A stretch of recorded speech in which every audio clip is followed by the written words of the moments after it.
آپ کے ہر طریقے سے، ہر سنت سے محبت کرتے ہیں۔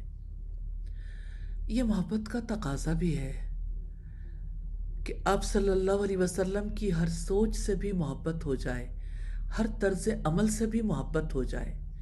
سیدنا انس بن مالک رضی اللہ تعالیٰ عنہ کہتے ہیں، نبی صلی اللہ علیہ وسلم نے فرمایا، اے پیارے بیٹے، اگر تم سے یہ ہو سکے کہ تم صبح و شام اس حال میں کرو کہ دل میں کسی ایک آدمی کے لیے بھی کھوٹ نہ رہے تو کر گزرو، کیونکہ یہ چیز ہر قسم کی کدورت سے سینہ پاک رکھنا میری سنت ہے، اور جس نے میری سنت سے محبت کی گویا اس نے مجھ سے محبت کی، اور جس نے مجھ سے محبت کی وہ جنت میں میرے ساتھ ہوگا۔ حدیث سے ہمیں یہ پتہ چلتا ہے کہ عبادات کی سنتوں کے علاوہ، مثال کے طور پر نماز، روزہ، مسواک اور ٹخنے ننگے رکھنا، یہ رسول اللہ کی سنتیں ہیں، آسان سنتیں ہیں، لیکن نبی صلی اللہ علیہ وسلم کی محبت کے لیے کافی نہیں۔ آپ کے تمام اوصاف کو اختیار کرنا ضروری ہے۔ حب رسول کا تقاضا ہے اور اس کا بلند معیار ہے کہ آپ صلی اللہ علیہ وسلم کی عادات، آپ کی نفسیات اور آپ صلی اللہ علیہ وسلم کی طبیعت بھی قابل اتباع ہے، حتیٰ کہ غیر اختیاری جذبات بھی جو اپنے مخالف کے لیے دل میں پیدا ہوتے ہیں انہیں دل میں جمنے نہیں دینا، کیونکہ یہ سنت کے خلاف ہے۔ یہ تبھی ممکن ہے جب اللہ کے رسول کی محبت انسان کے رگ و پے میں سرایت کر چکی ہو۔ اللہ تعالیٰ سے دعا ہے ہمیں نبی صلی اللہ علیہ وسلم کی ہر سنت پر عمل پیرا ہونے کی توفیق عطا فرمائے، ہمیں سچی محبت کرنے والوں میں شامل فرمائے، آمین ثم آمین۔ جو لوگ نبی صلی اللہ علیہ وسلم سے محبت کرتے ہیں، آپ کی ذات سے محبت کرتے ہیں، آپ کی بات سے محبت کرتے ہیں، آپ کی تعلیمات سے محبت کرتے ہیں، آپ کی ہر بات کو اچھے طریقے سے سینوں میں محفوظ کرنے کی کوشش کرتے ہیں، اس لیے کہ وہ یہ سمجھتے ہیں کہ نبی کا طریقہ ہی کامیابی کی ضمانت ہے۔ صحابہ کرام حدیث رسول کو محفوظ کرنے کے لیے ہر وقت تیار رہتے تھے۔ یہ حفاظت کتابت کے ذریعے بھی کرتے تھے اور اپنے سینوں میں محفوظ کر کے بھی۔ سیدنا ابو ہریرہ رضی اللہ تعالی عنہ فرماتے ہیں، میں نے رات کو 3 حصوں میں تقسیم کر رکھا تھا، ایک حصے میں نماز پڑھتا تھا، ایک حصے میں آرام کرتا تھا اور ایک حصے میں احادیث کا دور کیا کرتا تھا۔ جسٹ امیجن جتنے اہتمام سے اللہ تعالیٰ کے لیے نماز ادا ہو رہی ہے، نوافل پڑھے جا رہے ہیں، اتنے ہی اہتمام سے حدیث رسول کو یاد کیا جا رہا ہے۔ اس کی وجہ یہ تھی کہ نبی صلی اللہ علیہ وسلم ایسے لوگوں کے لیے اپنے رب سے دعائیں کرتے تھے، نظر اللہ عمران، اللہ تعالیٰ اس شخص کے چہرے کو پر رونق رکھے جس نے ہماری حدیث سنی، یاد رکھا اور اسے آگے پہنچایا۔ سیدنا ابو ہریرہ اسی دعا کے پیش نظر حدیث کو یاد کرنے کے لیے بہت محنت کرتے تھے۔ وہ صحابہ کرام میں سب سے بڑے حافظ حدیث تھے۔ ہم یہ تو نہیں کہہ سکتے کہ وہ سب صحابہ کرام سے زیادہ افضل تھے، البتہ حفظ حدیث میں ان کا مقام بہت بڑا ہے، وہ سب سے بڑے حافظ تھے۔ حدیث سے محبت، حدیث کو یاد کرنے کا شوق، جس کی وجہ سے وہ اس مقام تک پہنچے۔ سیدنا ابو ہریرہ کو حدیث کی بڑی لگن تھی، حدیث کو یاد کرنے کا بے پناہ شوق تھا۔ وہ کہتے ہیں کہ ایک دن میں نبی صلی اللہ علیہ وسلم کی خدمت میں حاضر ہوا، عرض کیا اللہ کے رسول، میں آپ کی بہت سی احادیث سنتا ہوں لیکن حدیث کو بھول جاتا ہوں۔ آپ نے فرمایا چادر بچھاؤ۔ میں نے چادر بچھائی تو آپ نے دونوں ہاتھوں سے لپ بنا کر اس چادر میں ڈال دی، پھر فرمایا اس چادر کو لپیٹ کر اپنے سینے سے لگاؤ۔ میں نے اس کو اپنے سینے سے لگایا، اس کے بعد سے میں کبھی نبی کریم صلی اللہ علیہ وسلم کی حدیث نہیں بھولا۔ اس حدیث سے یہ پتہ چلتا ہے کہ وہ لوگ جنہوں نے سیدنا ابو ہریرہ پر الزام لگایا کہ وہ بہت حدیثیں بیان کرتے ہیں، ان لوگوں کا رد اس حدیث سے ہوتا ہے۔ سیدنا عبداللہ ابن عباس رضی اللہ تعالی عنہ فرماتے ہیں، ہم حدیث کو یاد کرتے تھے اور رسول کریم کی حدیث یاد کرنے کے لیے ہی ہیں، کیونکہ اس میں جتنی حکمتیں پنہا ہیں وہ دنیا کی کسی دوسری شخصیت کے کلام میں نہیں ہیں۔ اس کی گواہی رسول اللہ نے اپنی زبان سے دی، اوتیتو جوامع الکلم، کہ مجھے جوامع الکلم دیے گئے ہیں، یعنی سب سے پر حکمت کلام میرا ہے، تو جو اس کو یاد کر لیتا ہے وہ بھی حکیم اور دانا بن جاتا ہے، اور یقیناً نادان لوگ ہی اس کا انکار کر سکتے ہیں۔ اللہ تعالیٰ سے دعا ہے ہمیں حدیث رسول سے سچی محبت کرنے کی توفیق عطا فرمائے، حفظ حدیث کی توفیق عطا فرمائے، آمین ثم آمین۔ محمد صلی اللہ علیہ وسلم سے محبت کرنے والے محبت کے ہر تقاضے کو پورا کرنے کی کوشش کرتے ہیں۔ محبت کا تقاضا یہ بھی ہے کہ نبی صلی اللہ علیہ وسلم کی رضامندی اور آپ کی خواہش کو پیش نظر رکھا جائے، اور جس چیز کے بارے میں آپ صلی اللہ علیہ وسلم کی ناپسندیدگی کا پتہ چلے اس کو چھوڑ دیا جائے، اس کو ترک کر دیا جائے۔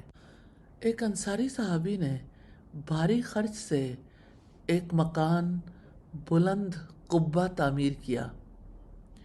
جب یہ پتہ چلا کہ نبی صلی اللہ علیہ وسلم کو ناپسند ہے تو انہوں نے اسے زمین بوس کر دیا۔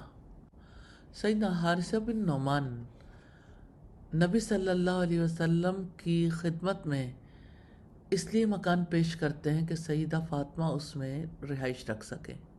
صحابہ کرام نے نبی صلی اللہ علیہ وسلم کی ناپسند کے باعث کیسے سونے کی انگوٹھیوں کو پھینک دیا اور پھر نہیں اٹھایا، اللہ اکبر۔ پھر کیسے ایک صحابی نے آپ کی ناپسندیدگی کی وجہ سے چادر کو آگ میں ڈال دیا۔ جو دروازہ مسجد نبوی کے دروازوں میں سے خواتین کے لیے مختص تھا، سیدنا عبداللہ ابن عمر زندگی بھر اس دروازے سے مسجد میں داخل نہیں ہوئے۔ اگر آپ چاہیں کہ نبی صلی اللہ علیہ وسلم کی پسند اور مرضی کو پیش نظر رکھیں تو اس کا علم قرآن مجید سے، سنت رسول سے، سیرت اور فقہ کی کتابوں سے معلوم کیا جا سکتا ہے۔ اللہ تعالیٰ ہمیں ان کا علم حاصل کرنے کی توفیق عطا فرمائے، آمین ثم آمین۔ محمد رسول اللہ صلی اللہ علیہ وسلم کی بات حق ہے، آپ پر ایمان لانا حق ہے، آپ کی اتباع کرنا آسانی میں، پریشانی میں، سستی میں، چستی میں، اچھے حالات میں، برے حالات میں، ہر حال میں اتباع کرنا فرض ہے۔ کوئی شخص آپ کو فالو کیے بغیر مسلمان نہیں ہو سکتا۔ رب العزت نے فرمایا، لَقَدْ كَانَ لَكُمْ فِي رَسُولِ اللَّهِ أُسْوَةٌ حَسَنَةٌ، بلا شبہ یقیناً تمہارے لیے اللہ کے رسول کی ذات میں بہترین نمونہ ہے، لمن کان یرجو اللہ والیوم الآخر، جو اللہ اور آخرت کے دن پر ایمان رکھتا ہے اور اللہ تعالیٰ کو کثرت سے یاد کرتا ہے۔ یہ آیت نبی صلی اللہ علیہ وسلم کی اتباع آپ کو فالو کرنے کے تعلق سے اصل اور بنیاد ہے۔ اتباع کیا ہے؟ ہم ویسے ہی کریں جیسے آپ نے کیا، اسی کیفیت سے کریں جیسی کیفیت سے آپ نے کیا۔ آپ نے جس کو چھوڑ دیا ہم اسے چھوڑ دیں، آپ کے آداب اور اخلاق حسنہ کو اپنائیں۔ اگر آپ نے کوئی بات کہی ہم اسی کی مانند کہیں، اگر کوئی کام کیا اسی کی طرح کریں۔ اگر کوئی چیز آپ نے چھوڑ دی ہے اور یہ آپ کے ساتھ خاص نہیں ہے تو ہم بھی چھوڑ دیں۔ اگر آپ نے کسی چیز کی تحقیر کی ہم بھی اسے حقیر جانیں۔ آپ نے کسی چیز کو پسند کیا، ہم اسے پسند کریں اور اس سے راضی ہو جائیں۔ آپ کسی چیز سے رک گئے، ہم بھی رک جائیں۔ ہمارے لیے جائز نہیں ہے کہ اس سے آگے بڑھیں یا پیچھے ہٹیں۔ اللہ سبحانہ و تعالی اور رسول اللہ کی طرف کوئی بات منسوب کرنا بڑا جرم ہے، جس کی سزا جہنم کے سوا کچھ نہیں۔ اللہ کے رسول صلی اللہ علیہ وسلم نے فرمایا، من کذب علی متعمدا فلیتبوأ مقعدہ من النار، جس نے جان بوجھ کر مجھ پر جھوٹ باندھا اس کو چاہیے کہ اپنا ٹھکانہ آگ میں بنا لے۔ صحابہ کرام اپنی بات کو کبھی نبی صلی اللہ علیہ وسلم کی طرف منسوب نہیں کرتے تھے، اس سے خوف کھاتے تھے۔ سیدنا عبداللہ ابن مسعود فرماتے ہیں، میں نے فلاں مسئلے میں رائے سے کام لیا ہے، اگر وہ درست ہے تو اللہ تعالیٰ کی طرف سے ہے، اگر غلط ہے تو یہ میرے اور شیطان کی طرف سے ہے، اللہ اور اس کا رسول اس سے بری ہیں۔ اندازہ کیجئے کہ اپنے علم کے بارے میں مکمل چھان بین کے باوجود صحابہ کرام کہتے تھے کہ اگر میری رائے، میرا فتویٰ قرآن اور حدیث کے خلاف آ جائے تو یہ شیطان کے بہکاوے کی وجہ سے ہے، اس کا اللہ اور اس کے رسول سے تعلق نہیں ہے۔ کسی شخص کا یہ حق نہیں ہے کہ اپنی یا کسی علم والے کی رائے کو رسول اللہ کی بات پر فوقیت دے۔ اللہ تعالی ہمیں اپنے نبی کی بات کو، ان کی تعلیمات کو سب سے اوپر رکھنے کی توفیق عطا فرمائے۔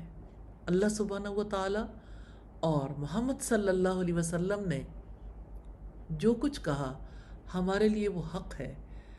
ہم نے اپنے نبی کی بات کو، ان کی تعلیمات کو فالو کرنا ہے۔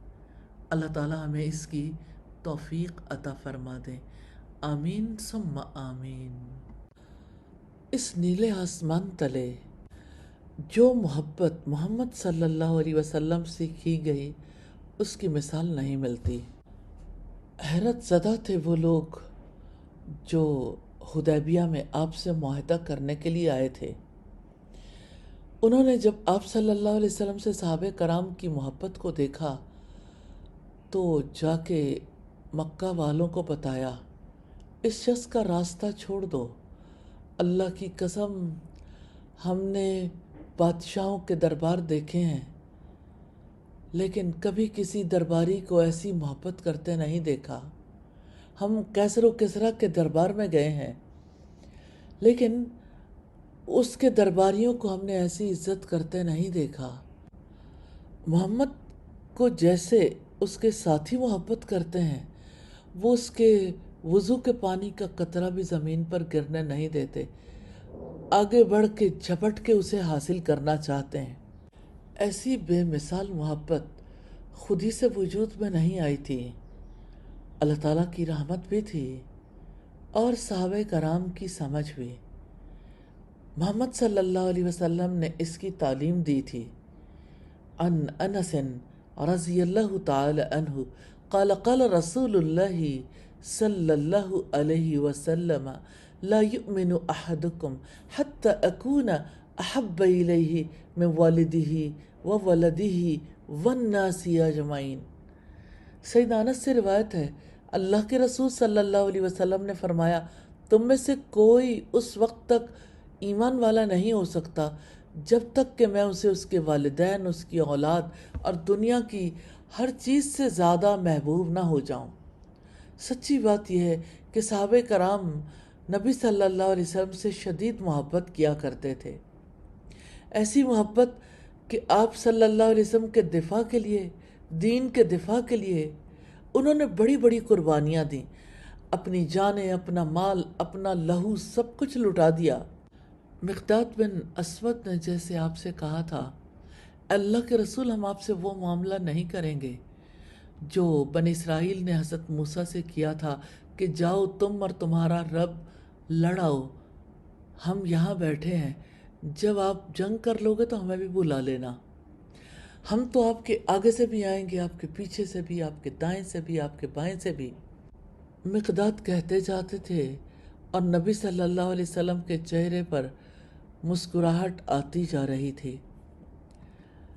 سچے محبت کرنے والے کو دیکھیے کیسے رسول اللہ صلی اللہ علیہ وسلم کو نہ دیکھنے کی وجہ سے اس کے دل میں گھبراہٹ آتی ہے کہ اگر میں جنت میں داخل ہو بھی گیا آپ کا دیدار کیسے کروں گا۔ ایک شخص اللہ کے رسول صلی اللہ علیہ وسلم کی خدمت میں حاضر ہوا، کہنے لگا اللہ کے رسول بلا شبہ آپ مجھے اپنی جان سے بھی زیادہ عزیز ہیں، آپ مجھے میرے بیٹے سے بھی زیادہ پیارے ہیں، اور میں جب اپنے گھر بار میں ہوتا ہوں مجھے چین نہیں آتا جب تک کہ میں آپ کے پاس آ کے آپ کو نہ دیکھ لوں۔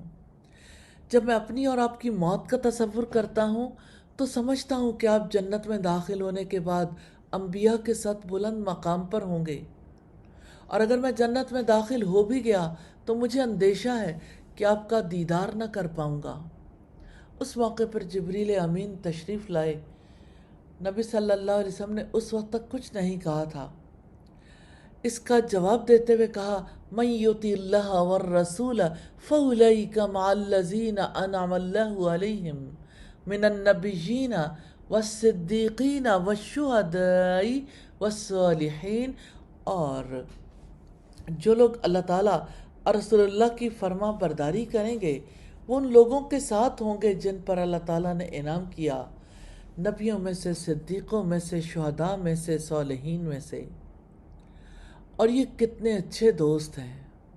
ایک دیہاتی رسول اللہ کی خدمت میں حاضر ہوا، کہنے لگا اللہ کے رسول قیامت کب قائم ہوگی؟ آپ نے فرمایا آپ پر افسوس ہے، آپ نے قیامت کے لیے کیا تیاری کی ہے؟ اس نے کہا کوئی خاص نہیں، ہاں اتنا ضرور ہے کہ اللہ اور اس کے رسول سے محبت کرتا ہوں۔ آپ صلی اللہ علیہ وسلم نے فرمایا بلا شبہ تم انہی کے ساتھ ہوگے جن سے تم محبت کرتے ہو۔ تب صحابہ کرام کہتے ہیں ہم نے بھی عرض کیا کہ ہمارا بھی یہی حال ہوگا؟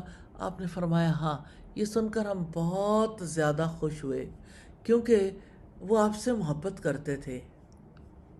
تو آپ کی وفات کے بعد بھی انہوں نے اس طرز عمل کو جاری رکھا۔ اس محبت میں صحابہ کرام کی حالت یہ تھی آپ جو بھی کرتے وہی کام کرنا شروع کر دیتے تھے، حتیٰ کہ انہوں نے آپ کی وفات کے بعد بھی اس طرز عمل کو جاری رکھا۔ سید عبداللہ ابن عمر کہتے ہیں نبی صلی اللہ علیہ وسلم نے سونے کی ایک انگوٹھی بنوائی، صحابہ نے بھی بنوا لی۔ آپ نے فرمایا میں نے سونے کی انگوٹھی بنوائی تھی، آپ لوگوں نے بھی بنوا لی۔ آپ نے انگوٹھی اتار پھینکی اور فرمایا اب میں کبھی اسے استعمال نہیں کروں گا۔ آپ کی اتباع میں صحابہ کرام نے بھی اپنی اپنی انگوٹھیاں اتار کر پھینک دیں۔ یہ ہے سچی محبت۔ اللہ تعالیٰ سے دعا ہے ہمیں بھی محمد رسول اللہ صلی اللہ علیہ وسلم سے سچی محبت کرنے والوں میں شامل فرما لیں، آمین ثم آمین۔ محمد صلی اللہ علیہ وسلم سے محبت کرنے والوں میں آپ کے قریبی ساتھی پیش تھے۔ صحیح بخاری کی ایک حدیث میں ہے کہ جب رسول اللہ صلی اللہ علیہ وسلم نے سیدنا ابو بکر کے پاس آ کر انہیں بتلایا کہ مجھے مکہ سے ہجرت کی اجازت دے دی گئی ہے تو سیدنا ابو بکر رضی اللہ تعالی عنہ نے فوراً آپ کی رفاقت طلب کر لی اور آپ نے انہیں اجازت دے دی۔ سیدنا ابو سعید خدری رضی اللہ تعالی عنہ سے مروی ہے کہ نبی صلی اللہ علیہ وسلم نے خطبے کے دوران ارشاد فرمایا اللہ تعالیٰ نے ایک بندے کو دنیا اور جو کچھ اس کے پاس ہے اس کے درمیان اختیار دیا تو اس نے وہ چیز پسند کر لی جو اللہ تعالیٰ کے پاس ہے۔ یہ سن کر سیدنا ابو بکر نے رونا شروع کر دیا۔ ہم نے تعجب سے انہیں کہا کہ نبی صلی اللہ علیہ وسلم تو کسی آدمی کی بات کر رہے ہیں اور آپ رو رہے ہیں۔ آپ نے فرمایا در حقیقت وہ اختیار اللہ کے رسول کو دیا گیا تھا۔ سیدنا ابو بکر سب سے زیادہ نبی کریم صلی اللہ علیہ وسلم کی بات کو سمجھنے والے تھے۔ سیدنا ابو بکر کا بیان ہے کہ ہم سفر ہجرت پر روانہ ہوئے تو لوگوں نے ہمارا تعاقب کیا۔ سراقہ بن مالک گھوڑے پر سوار ہو کر ہمارے قریب پہنچ گیا، حتیٰ کہ اس کے اور ہمارے درمیان 2 یا 3 نیزوں کا فاصلہ رہ گیا۔ میں نے رونا شروع کر دیا۔ آپ نے دریافت کیا، تم کیوں رو رہے ہو؟ میں نے جواب دیا، اللہ کی قسم، میں اپنے لیے نہیں بلکہ آپ کی جان کو خطرے میں دیکھ کر رو رہا ہوں۔ اس پر آپ نے ان کے لیے ان الفاظ میں بد دعا کی کہ اے اللہ، تو جیسے چاہے ہمارے لیے اس کے مقابلے میں کافی ہو جا۔ پھر سراقہ کے گھوڑے کی ٹانگیں زمین میں پیٹ تک دھنس گئیں۔ سیدہ عائشہ رضی اللہ تعالی عنہ بیان کرتی ہیں کہ جب سیدنا ابو بکر کی وفات کا وقت قریب آیا تو انہوں نے دریافت کیا، اللہ کے رسول کس روز فوت ہوئے تھے؟ جواب دیا گیا، سوموار کو۔ پھر انہوں نے پوچھا، آج کون سا دن ہے؟ بتایا گیا، سوموار۔ تو انہوں نے فرمایا، اگر آج رات میرا انتقال ہو جائے تو کل تک میری تجہیز و تکفین کو مؤخر نہ کرنا۔ یقیناً تمام دنوں اور راتوں سے مجھے وہ دن اور رات سب سے زیادہ پیارے ہیں جو رسول اللہ صلی اللہ علیہ وسلم کے سب سے زیادہ قریب ہیں۔ محبت کرنے والوں نے کیسے کیسے محبت کی۔ الہی ہمیں بھی ایسی سچی محبت نصیب فرما دیجیے، آمین ثم آمین۔ محمد صلی اللہ علیہ وسلم کی نماز اللہ تعالیٰ کو سب نمازوں سے زیادہ محبوب تھی۔ آپ کا طریقہ بہترین طریقہ، آپ کی سنت کامیابی کا راستہ۔ آپ کے رکوع کی سنتوں کو دیکھیں گے۔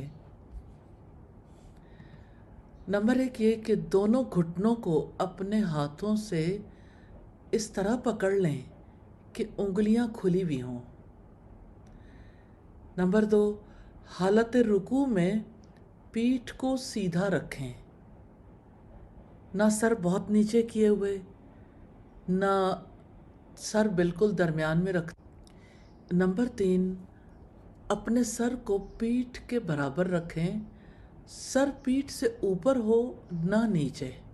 اور نمبر 4 اپنے بازوؤں کو اپنے پہلوؤں سے دور رکھنا، یعنی انہیں ساتھ چمٹا کر نہ رکھنا۔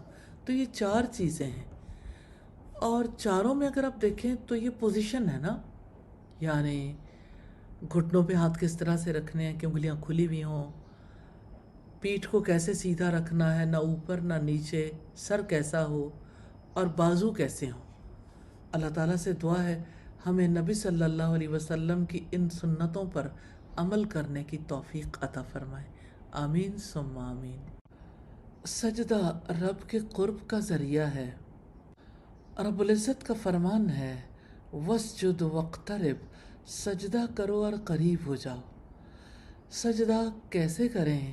نبی صلی اللہ علیہ وسلم کی سجدے کی سنتوں کو دیکھیں گے۔ آپ صلی اللہ علیہ وسلم اپنے بازوؤں کو اپنے پہلوؤں سے دور رکھتے تھے، اور دوسرے اپنے پیٹ کو اپنی رانوں سے الگ رکھتے تھے، اور اپنی رانوں کو اپنی پنڈلیوں سے جدا رکھتے تھے۔ سجدے کی پوزیشن ہے، بازو الگ رکھ کے دیکھیں، پھر آپ جب سجدے میں جائیں تو پیٹ کو رانوں کو پنڈلیوں سے جدا رکھیں، اور سجدے کی حالت میں اپنے گھٹنوں کے درمیان فاصلہ رکھیں۔ آپ صلی اللہ علیہ وسلم اپنے پاؤں کو کھڑا رکھتے تھے، پاؤں کی انگلیوں کو زمین پر قبلہ رخ رکھتے تھے، پاؤں کو ملا کر رکھتے تھے، اپنے ہاتھوں کو کندھوں یا کانوں کے برابر رکھتے تھے، اور ہاتھوں کو کھلا رکھتے تھے، ہاتھوں کی انگلیوں کو ملا کر رکھتے تھے اور انہیں قبلہ رخ رکھتے تھے۔ اب آپ دیکھیے کہ آپ ان سنتوں کو یاد کرنا چاہتے ہیں تو سب سے پہلے سجدے کی پوزیشن ہے، تو اس کے بارے میں 4 سنتیں ہیں۔ اور پھر پاؤں کی پوزیشن ہے، تو پاؤں کی انگلیاں قبلہ رخ ہوں اور پاؤں ملا کر رکھیں۔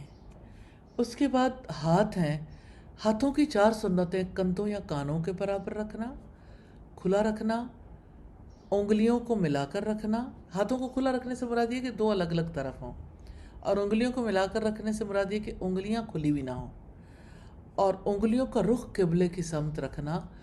جب آپ یاد رکھیں گے، اچھے طریقے سے ذہن نشین رہیں گی تو انشاءاللہ آپ ان سنتوں کو فالو کرنے کے قابل بھی ہوں گے۔ اللہ تعالی ہم سب کو توفیق عطا فرمائے، آمین ثم آمین۔ کیا آپ نبی صلی اللہ علیہ وسلم جیسی نماز پڑھنا چاہتے ہیں؟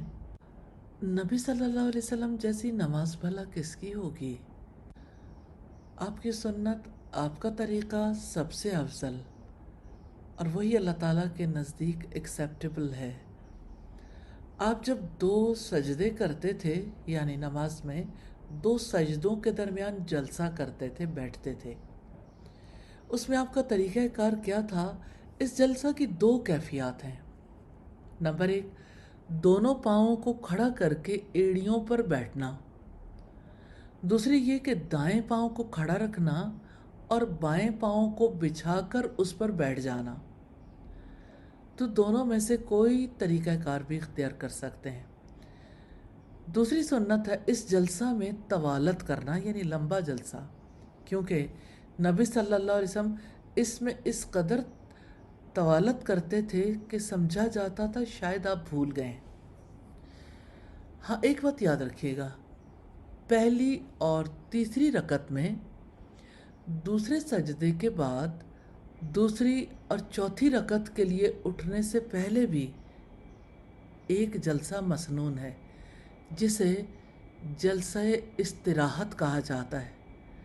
اس جلسہ کی کوئی دعا نہیں، مراد یہ ہے کہ جب آپ ایک سجدہ کریں گے، بیٹھیں گے، یہ جلسہ ہے۔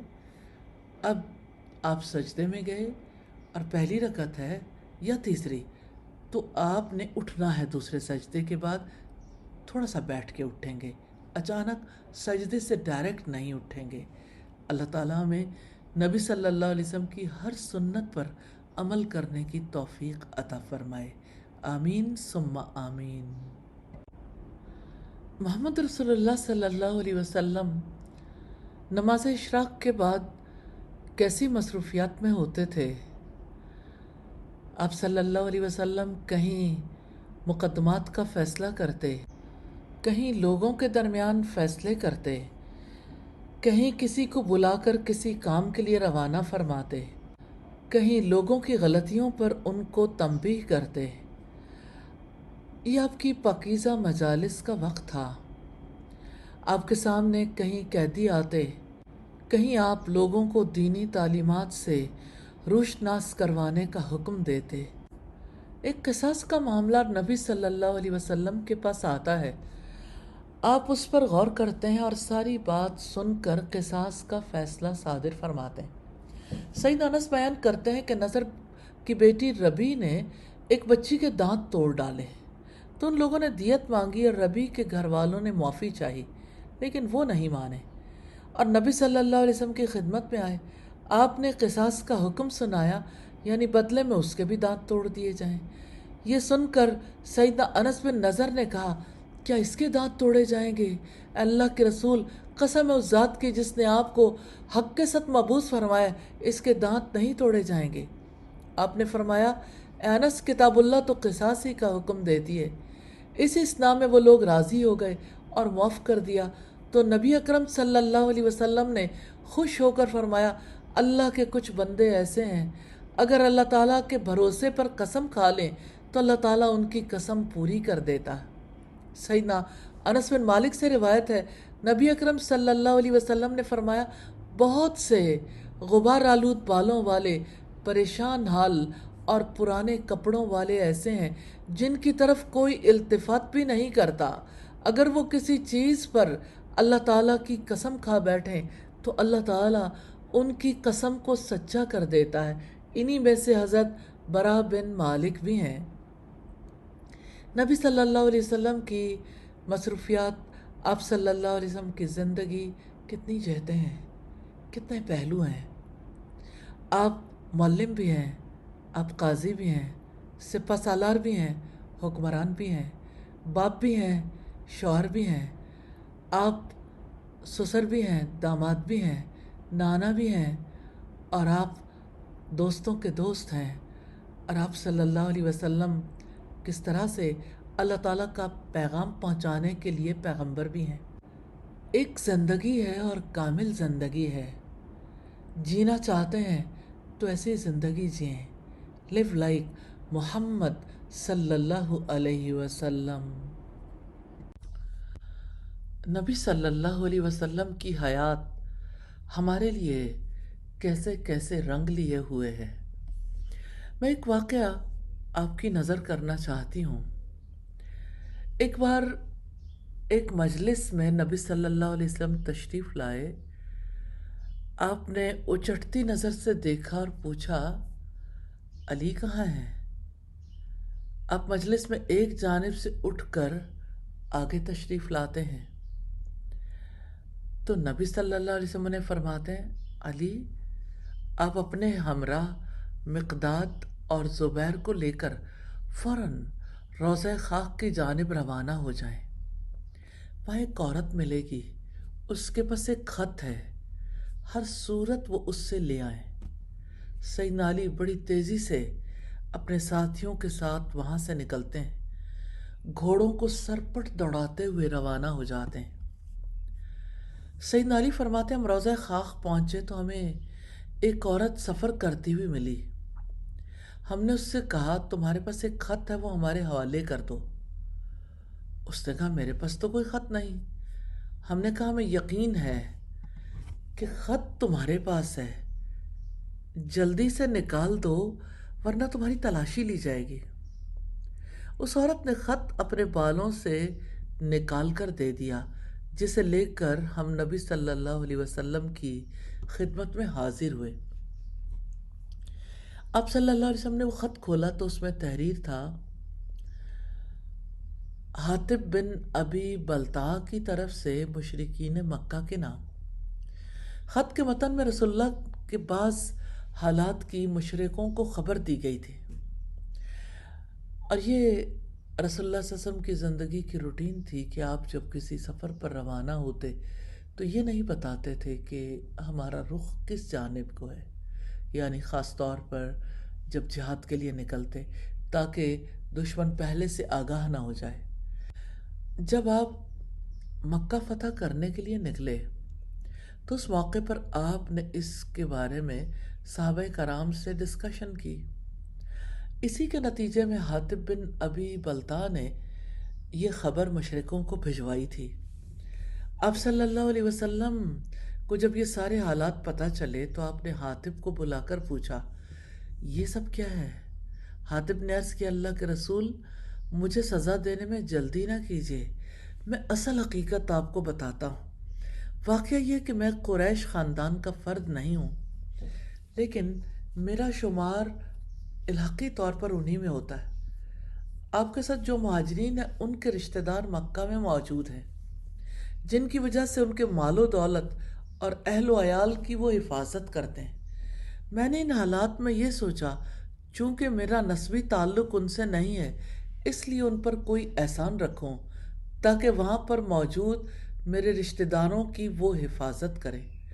میں نے یہ کام کافروں کی حمایت کی وجہ سے نہیں کیا، نہ ہی میں اپنے دین کو چھوڑنے کا تصور کر سکتا ہوں۔ اسلام لانے کے بعد کفر کی طرف لوٹنا قطعاً مجھے مرغوب نہیں ہے۔ اتنے میں سیدنا عمر بولے، اللہ کے رسول، مجھے اجازت دیجئے میں اس منافق کی گردن اڑا دوں۔ آپ نے فرمایا، حاطب سچ کہہ رہا ہے عمر، تم جانتے ہو یہ بدر میں شریک ہو چکا، اور تمہیں جان لینا چاہیے کہ اہل بدر کے متعلق اللہ تعالیٰ نے فرمایا، تم جو چاہو کرو، میں نے تمہاری مغفرت کر دی ہے۔ ان کی سچائی کو دیکھ کر نبی صلی اللہ علیہ وسلم نے انہیں معاف کر دیا، اور یوں معاملہ ختم ہو گیا۔